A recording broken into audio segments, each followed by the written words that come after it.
حتیٰ یہ واقعہ امام سجاد کے ساتھ بہار الانوار میں لکھا ہے کہ جب ایک مومن آیا کہا مولا میری مدد کیجئے. امام نے کہا کہ میرے پاس کچھ نہیں ہے اور کیا مدد کروں. یہ مومن باہر نکلا, ایک دشمن امام سجاد ملا, کہا کہ تمہارا یہ امام کیا تھا زمین آسمان کی رازوں کو جانتا ہے, یہ 2 درہم تمہیں نہیں دے سکا, یہ کیا امام ہے, کس کام کا تمہارا. یہ شخص پلٹ کر آیا تیر کی طرح امام سجاد کے پاس, کہا مولا آپ نے پیسے نہیں دیے, اس کا بالکل دکھ نہیں ہے. یہ جو جملہ کہا نا تیر کی طرح لگا ہے دل پر. یہ مومن کے ایمان کا درجہ سمجھیے. پیسہ ویسا چاہیے ہے دے دیجئے, نہیں ہے تب بھی آپ کے ساتھ ہیں, لیکن جو آپ کی توہین ہے نا وہ دل پر لگتی ہے.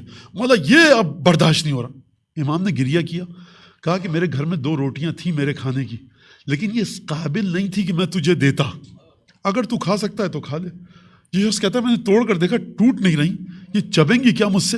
خیر میں گھر میں لے کر آ رہا تھا راستے میں, تو بازار میں ایک شخص مچھلی بیچ رہا تھا.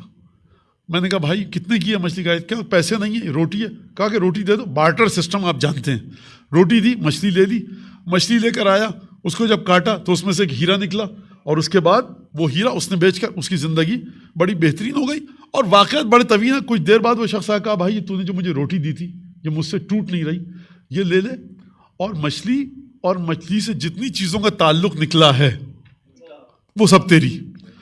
وہ شخص دوبارہ امام سجاد کے پاس روٹی لے کر آیا, کہا یا ابن رسول اللہ یہ آپ کی روٹی تھی, واپس لایا ہے, اور رضامندی کے ساتھ اس نے مجھے اجازت دے دی کہ جو کچھ بھی مال نکلا وہ میرا.